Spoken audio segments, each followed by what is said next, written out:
존귀하신 하나님, 예수님 앞에 나갈 때 정말 우리 인생의 모든 문제들이 다 해결되고 저희가 사람답게 올바르게 또 건강하고 건전하게 살아가는 줄로 믿습니다. 이런 사실들을 이 세상에 많은 사람들이 모르기도 하고 또 알면서도 무시하기도 하고 합니다. 그러나 저희들이 먼저 우리의 삶으로 이런 참 예수 앞에 나갔을 때 참 복된 것들, 이건 누릴 수 있도록 도우시고 또 드러내고 보이는 오늘 하루 또 저희들의 삶이 되게 하여 주시옵소서. 선한 영향력을 끼치는 저희들이 되게 도우시고 또 저희도 영향력을 받으면서 살아가는데 헛되고 악한 것들 받지 않게 하시고 이 세대를 본받지 않고 우리 성경 말씀에 영향을 받는 또 저희들 오늘 하루가 되게 하여 주시옵소서. 더럽고 악한 귀신들 다 떠나가고 사라지는 오늘 하루가 되게 하시고 성령님만이 저희들을 주장해 주시고 역사하는 복된 날 되게 하여 주시옵소서. 감사드리고 예수님의 이름으로 기도드립니다. 아멘. 네, 오늘 주시는 말씀 우리 사사기 19장 16절에서 18절입니다. 사사기 19장 16절에서 18절까지. 저녁 때에 한 노인이 밭에서 일하다가 돌아오니 그 사람은 본래 에브라임 산지 사람으로서 기브아에 거류하는 자요 그곳 사람들은 베냐민 자손이더라. 노인이 눈을 들어 성읍 넓은 거리에 나그네가 있는 것을 본지라. 노인이 묻되 그대는 어디로 가며 어디서 왔느냐 하니 그가 그에게 이르되 우리는 유다 베들레헴에서 에브라임 산지 구석으로 가나이다. 나는 그곳 사람으로서 유다 베들레헴에 갔다가 이제 여호와의 집으로 가는 중인데 나를 자기 집으로 영접하는 사람이 없나이다. 아멘. 가출한 아내를 데리고 이제 본집으로 돌아가는 레위 사람입니다. 날이 저물어 가려고 해서 여부스의 근처, 예루살렘의 옛날 지명인데 그 근처까지 왔죠. 종이 저 여부스에서 1박을 하자고, 오늘 밤은 거기서 자자고 제안을 합니다. 그런데 이 레위 사람이 거절하죠. 왜냐하면 거기에는 이방인들이 이제 있다 이거예요. 그래서 조금만 더 한번 가보자. 가면 완전히 그 이스라엘 사람들의 그런 땅이 나온다는 거죠. 그래서 간 데가 기브아라고 하는 곳입니다. 여기는 베냐민 지파에 속한 그런 땅이죠. 이제 날이 완전히 어두워졌어요. 그런데 누구 한 사람 이렇게 자기들을 영접하는 사람이 이제 없죠. 그런 과정 속에서 한 노인을 만납니다. 노인이 질문해요. 어디를 가냐. 18절에 대답하면서 마지막에 이런 말을 합니다. 나를 자기 집으로 영접하는 사람이 없다는 거죠. 이 베냐민 지파 중에 자기를 영접하는, 자기 집으로 와서 거기서 유숙을 하고 가라고 하는 사람이 없다는 것이에요. 노인이 영접합니다. 결국 이 노인도 베냐민 사람은 아니에요. 이 사람은 에브라임 지파의 사람입니다. 결국 이 청년하고 같은 지파인데 이 베냐민 지파, 그러니까 환대하지 않는 이런 베냐민 지파를 이야기를 하고, 이거는 요 지파만의 이야기가 아니라 모든 이스라엘을 대표한다 그랬어요. 그 19장에서부터 우리 마지막 장까지는 사람의 이름이 나오지 않는다. 이렇게 제가 어제 말씀을 드렸는데, 그만큼 닫혀있는 이런 이스라엘, 그런 속에서 하나님의 말씀을 들으려고 하지도 않고 자기 기분에 따라 자기의 중심으로 자기가 좋아하는 모습을 살아가는 이스라엘의 모습을 이야기를 하고 있는 거죠. 오늘 참 우리 성경이 사실은 굉장히 강조하고 이게 어떤 성경의 정신이고 우리 주님의 마음인데 그 단어가 뭐냐면 환대라고 하는 말이에요. 환대. 오늘 영접한다 이거죠. 나를 자기 집으로 환대하는 사람이 없다. 환대하는, 영접하는 사람이 없다라고 하는 것이에요. 본질적으로 우리는 환대를 받은 자입니다. 우리 예수님으로부터 우리가 자격이 없고 조건이 없지만 예수님이 나를 받아주셨죠. 영접해 주셨어요. 환대해 주셨습니다. 그래서 구원은 환대라고도 이야기를 할 수 있는 것이죠. 영어로 이 환대가 호스피탈리티인데 병원이 우리가 잘 알다시피 호스피탈이죠. 그러니까 라틴어 어원이 같아요. 환대라는 말은 결국 병원이라는 거예요. 병원. 병원에서는 치료하고 치유하죠. 아픈 곳을. 환대라고 하는 것은 이렇게 아픈 곳을 치료하고 치유하는 그런 기능과 그런 의미가 있다는 것입니다. 우리 복음서에 보면 예수님이 이 세상에 오셨죠. 이 땅에 오셨죠. 성육신, 우리 성탄절은 그 성육신을 우리가 기뻐하는 날인데, 예수님이 이 땅에 오신 것을 설명할 때 복음서가 이런 말을 써요. 인자가 와서, 인자는 예수님이죠. 예수님이 왔다라고 하는 표현을 써요. 그러면서 몇 가지 그 이어지는 문장들이 있는데, 그게 예수님이 이 땅에 오신 어떤 목적들을 잘 설명하고 있습니다. 그러니까 이렇게 되어 있어요. 인자가 와서, 인자가 온 것은 섬기려 하고 많은 사람의 대속물이 되려고 한다. 인자가 왔다.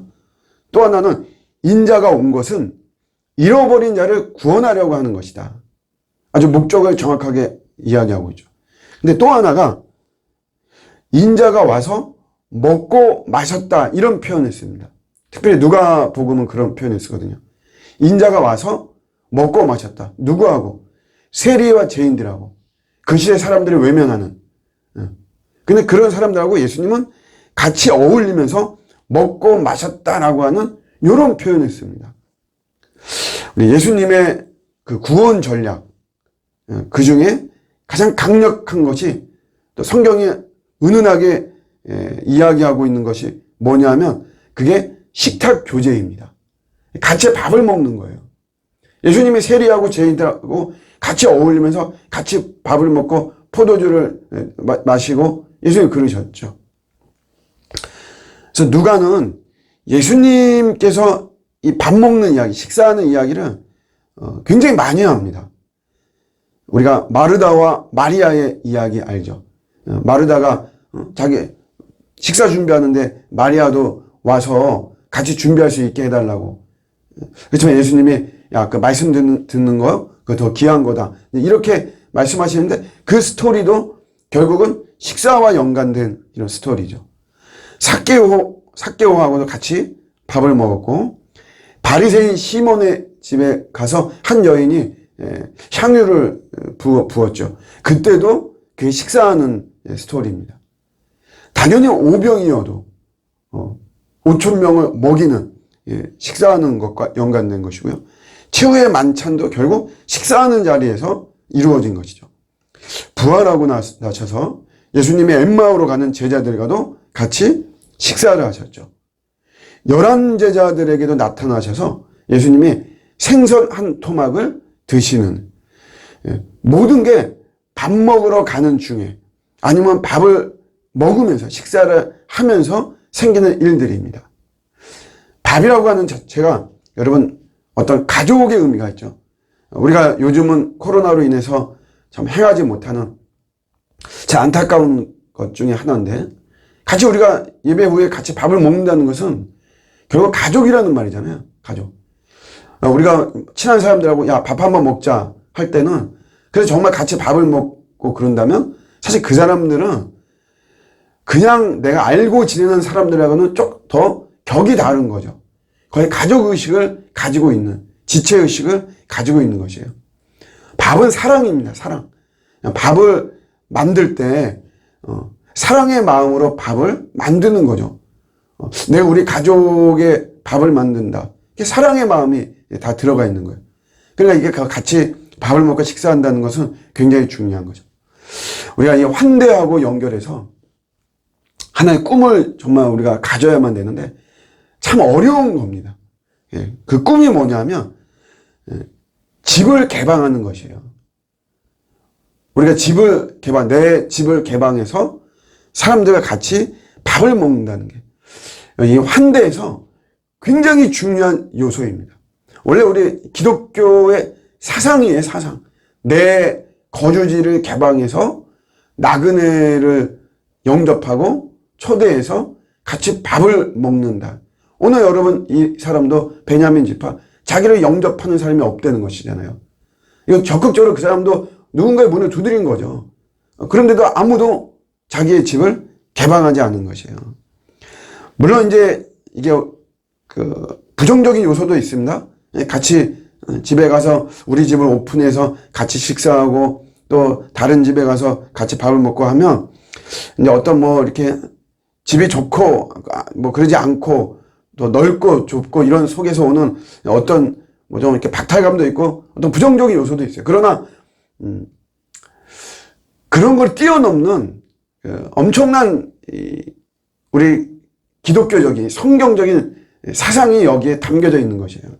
이런 걸 통해서 엄청난 역사가 일어납니다. 오늘날 시대 문화가 개인주의가 있고 무한 경쟁 속에 있어요. 그래서 늘 분주하고 피곤하죠. 그러니까 주중에도 우리가 집을 개방한다 이런 거 있을 수도 없고 주말에는 당연히 내가 피곤한 거 내가 쉬고 싶은 것이에요. 그래서 누군가를 초대해서 밥을 먹는다는 것은 이런 생각을 아예 하지도 않고 누군가 이런 말을 사실은 하지도 않습니다. 성경에 굉장히 담겨져 있는 우리 환대, 구원의 굉장히 중요한 요소지만 근데 우리가 이걸 한번 생각해 봐야 됩니다. 우리에게 집을 주신 이유가 무엇일까? 우리의 좀 어떤 탁월함이나 우월함은 다 이런 것을 생각해야 돼요. 본질적으로.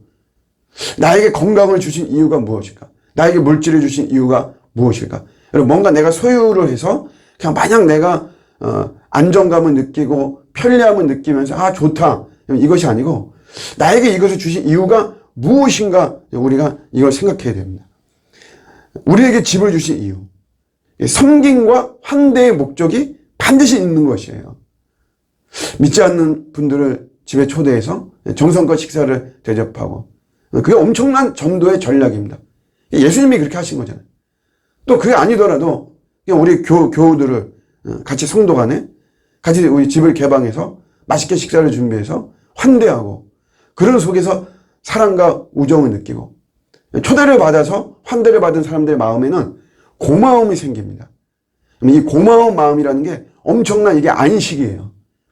그게 평화하고 그게 구원의 상태입니다. 고마움을 느낀다는 게. 요즘 이제 코로나의 어떤 비상 상황이어서 좀 그렇게 하기가 불가능하고 앞으로의 상황이 어떨지도 모르고 또 근본적으로 쉬운 것은 아니에요. 그러나 예수님도 그렇게 식사를 대접했습니다. 요한복음에 보시면 부활하고 난 이후에 직접 아침 식사를 제자들을 위해서 준비하셨어요. 생선을 굽는 이런 모습이죠. 저도 이제 이런 소망이 있어요. 그래서 주님, 저도 집을 좀 넓혀 주십시오. 그래서 그렇게 넓혀 주시면 제가 우리 성도들 이렇게 가정마다 초대해서 식사하고 그러면 얼마나 참 이 안에서 어떤 유대감이 생기고 예수님의 정말 사랑도 우리가 보일 수도 있고 존 스토트가 그렇게 그런 사역을 했어요. 자기 집을 이렇게 오픈해가지고 성도들을 이렇게 대접하고 참 좋습니다. 오늘 이제 본질은 환대입니다. 사사시대. 환대가 사라진 시대라는 말이에요. 그러다 보니까 자기 마음대로 살아가는 것이고 그러다 보니까 악한 일들이 생겨나는 것이죠. 오늘 이런 말씀 붙잡고 우리도 더 환대하며 살아가는 이런 저와 여러분들의 우리 참 복된 인생, 우리 깊은 인생 되기를 우리 주님의 이름으로 축복합니다. 아멘.